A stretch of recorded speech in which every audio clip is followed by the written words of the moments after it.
A grande questão é uma só: Tesouro IPCA ou Tesouro pré-fixado? Uma pergunta excelente. E ambos os títulos, bateram recordes de aportes recentemente. As taxas chamam muito atenção. Então, nossa missão aqui é entender o que realmente importa para tomar a melhor decisão. E é um ótimo momento para essa conversa, porque o cenário tá, realmente convidativo. O ponto de partida é que o Brasil vive um ambiente de juros altos. Muito altos. A nossa taxa básica, a Selic, foi mantida em 15% por 5 reuniões seguidas do Copom. Só para ter uma ideia, a gente está falando de um dos maiores patamares dos últimos 20 anos. Uau! E isso, claro, tem um efeito direto, um efeito poderoso na rentabilidade da renda fixa. Uma Selic nesse nível acaba puxando para cima os retornos de tudo. E olhando os materiais, os números saltam aos olhos. A gente viu, em alguns momentos dos 2025, o Tesouro IPCA oferecendo quase 8% de juro real. É 8% acima da inflação. Exatamente. E o pré-fixado chegou a passar dos 15% ao ano. Agora, no fim do ano, as taxas estão ali na casa dos 13%. Mas aí já vem uma primeira dúvida, sabe? Se a Selic continua parada lá em cima em 15%, por que essas taxas dos títulos deram uma recuada? Essa é a chave para entender todo o resto. O que é fascinante aqui é que o mercado não olha só a foto de hoje, a Selic de 15%. Ele está o tempo todo tentando adivinhar o filme inteiro, o que vai acontecer lá na frente. A rentabilidade de um título longo não é definida pela Selic de agora, mas pela expectativa do mercado. A famosa curva de juros futuro. Exatamente. É o que os analistas chamam de curva de juros futuro. É basicamente uma grande aposta coletiva. No começo de 2025, essa aposta era de que os juros iam ficar muito altos por muito mais tempo. Tinha mais incerteza. Entendi. Então, para convencer alguém a travar o dinheiro por anos, o Tesouro tinha que oferecer um prêmio maior, taxas de 15%. Faz sentido. Conforme o ano passou, o mercado começou a recalcular a rota, a prever uma queda da Selic um pouco antes.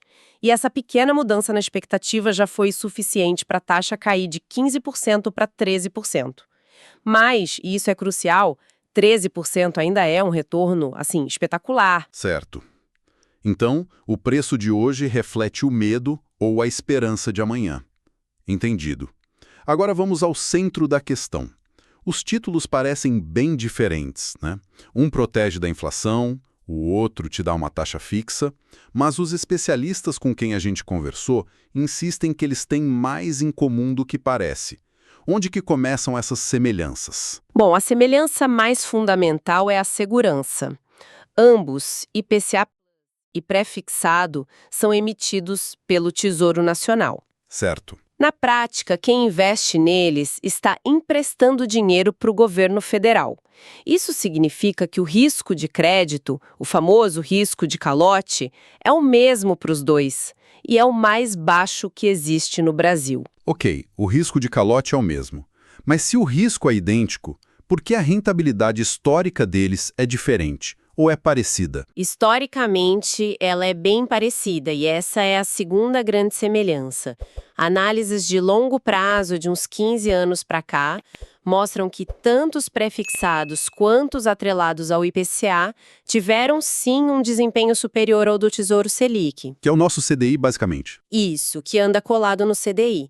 Se a gente olhar os índices de mercado que representam essas carteiras, o IRFM para os pré e o IMAB para os de inflação, no longo prazo eles entregaram mais retorno. Então, peraí. Se eles rendem mais que o Tesouro Selic e o risco de calote é o mesmo, tem algum outro risco aí no meio que justifica esse prêmio. Que risco é esse? Perfeito. É aí que entra a terceira semelhança, que é a fonte do retorno maior. Ambos são mais arriscados que o Tesouro Selic. Esse risco aparece de duas formas. Primeiro, geralmente os prazos de vencimento são bem mais longos. Você compra um título para 2031, 2045, é um prazo longo. Segundo, e mais importante, a sensibilidade deles à marcação a mercado. O preço diário desses títulos oscila muito mais. E aqui a gente entra num ponto que confunde muita gente: a liquidez. A propaganda é sempre que o Tesouro Direto tem liquidez D+1, né? Pede o resgate num dia, o dinheiro cai na conta no outro. Mas aí vem os alertas sobre a marcação a mercado. O que isso significa na prática? Essa é uma distinção, assim, crucial. Liquidez não é só a velocidade com que você pega o dinheiro. É a capacidade de fazer isso pelo preço justo, sem ter prejuízo. Certo. Gosto de uma analogia que um analista usou.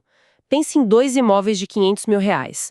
Um é um apartamento super bem localizado, o outro é uma casa do mesmo valor, mas numa rua de difícil acesso. Você consegue vender os dois, sim, mas se precisar do dinheiro em 30 dias, é provável que pelo apartamento você consiga os 500 mil, pela casa talvez precise dar um desconto de 100 mil para achar comprador. A velocidade pode ser a mesma, mas o valor que você põe no bolso é bem diferente. Entendi. A liquidez real da casa é menor. Como isso se aplica aos títulos? Exatamente da mesma forma. Quando você resgata um tesouro IPCA 2045 antes do vencimento, você não está pegando o dinheiro do governo. Você está vendendo o seu título para outro investidor no mercado e vai vender pelo preço que o mercado estiver pagando naquele dia. E o preço do dia depende da tal curva de juros. Isso. Se os juros no mercado subiram desde que você comprou o seu título antigo, que paga menos, vale menos. O resgate pode sim gerar uma perda bem considerável. E qual o tamanho dessa perda que a gente está falando? Pode ser grande? Em situações extremas, pode ser brutal. Um dos relatórios que a gente analisou cita um dado impressionante. No auge da crise de 2020, fundos que investem em títulos IPCA de longo prazo chegaram a registrar quedas de mais de 40%. 40%. Isso é volatilidade de bolsa de valores. A gente está falando do Tesouro Direto, que é vendido como o investimento mais seguro do país. Saber que um título público pode oscilar dessa forma muda completamente o jogo, né? Muda completamente. E essa volatilidade toda já nos leva para as diferenças fundamentais entre eles. A primeira, os prazos de vencimento. O Tesouro IPCA vai muito além. A gente encontra opções para 2060, 2065. Para os pré-fixados, os prazos são mais curtos. O que faz todo sentido. Travar uma taxa de 13% por 40 anos no Brasil seria uma aposta muito arriscada. Muito. Tanto para o governo quanto para o investidor, o risco de um surto de inflação num período tão longo é enorme. Isso nos leva à segunda e mais importante diferença, o indexador, a alma de cada título. A alma do título, gostei. O pré-fixado é puro. A taxa nominal, travada, comprou a 13%, você sabe exatamente quantos reais vai receber no final. Já o IPCA é um título híbrido. Ele tem uma parte que varia com a inflação e uma parte que é fixa, o juro real. O objetivo dele não é entregar um valor conhecido, mas sim garantir que seu poder de compra aumente, não importa qual seja a inflação. Essa diferença na alma deles deve fazer com que eles se comportem de formas totalmente opostas em certos cenários, certo? Vamos tentar deixar isso mais concreto? Vamos. Digamos que alguém investiu R$ 10.000 em cada um. Como eles se sairiam num futuro onde a inflação dispara? Ótimo exercício. Cenário 1. A economia desanda, a inflação vai para, 15% ao ano. Para o investidor do pré-fixado que travou a taxa em 13%, é o pior dos mundos. Ele está perdendo dinheiro na prática. Exato. O retorno nominal é 13%, mas a inflação foi 15%. Ele está perdendo 2% de poder de compra. E o Banco Central, nesse cenário, provavelmente subiria ainda mais a Selic, o que faria o preço do título dele cair ainda mais se ele precisasse vender. E o investidor do IPCA Plus nesse mesmo cenário? Esse estaria protegido. Se ele contratou uma taxa de, digamos, IPCA mais 7%, o retorno dele seria a inflação de 15%, mais os 7% de juro real. Daria mais de 22%. Isso, mais de 22% de retorno nominal. O título cumpre a promessa dele, que é proteger e aumentar o poder de compra. Ok, agora o cenário oposto. A economia entra nos eixos, a inflação cai e a Selic vai para 8%. Aí a história se inverte. O investidor do prefixado a 13% vira o rei da festa. Ele travou um retorno muito acima da nova realidade de juros de 8%, o ganho real dele é excelente. E o do IPCA Plus? O do IPCA Plus também ganha, claro. Ele vai receber a inflação, que agora é mais baixa, mais o seu 7% de juro real. O ganho real dele continua garantido, mas o retorno nominal do prefixado se destacaria muito mais. Certo. Com tudo isso na mesa, a gente volta para a pergunta original. Parece que para escolher, a pessoa precisa de uma bola de cristal para adivinhar o futuro da inflação e dos juros. É um jogo de adivinhação, então? Essa é a conclusão que muitos chegam. E é a armadilha mais perigosa. Tentar prever o futuro da economia é um caminho, assim, para frustração. As previsões do relatório Focus do Banco Central, por exemplo, costumam errar bastante. Pois é. O erro é pensar nisso como uma aposta. Ou o cavalo prefixado ganha, ou o IPCA Plus. A estratégia vencedora não é escolher um cavalo, é ser o dono da pista. É montar uma carteira que se dá bem, não importa qual cavalo vença. Ser o dono da pista. É uma boa analogia. E como se faz isso na prática? Através de uma estratégia de diversificação estrutural. É o que os especialistas chamam de macroalocação. Em vez de tentar adivinhar, você constrói uma carteira que tem peças para se dar bem em qualquer cenário. Ela teria 3 componentes principais. E quais seriam esses componentes? Primeiro, uma parcela atrelada à inflação, com títulos IPCA+. Geralmente essa é a maior fatia do bolo para quem pensa no longo prazo.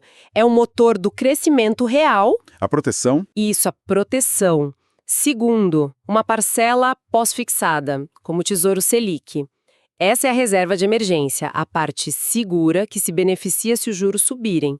E terceiro, uma parcela pré-fixada, para travar boas taxas como as de agora e se beneficiar num cenário de queda de juros. Entendi a lógica da diversificação, mas isso não parece um pouco defensivo demais? Se as taxas do pré-fixado estão em 13%, que é um retorno raríssimo, não seria o momento de ser mais agressivo e colocar uma fatia maior ali para aproveitar? Essa é a tentação, né?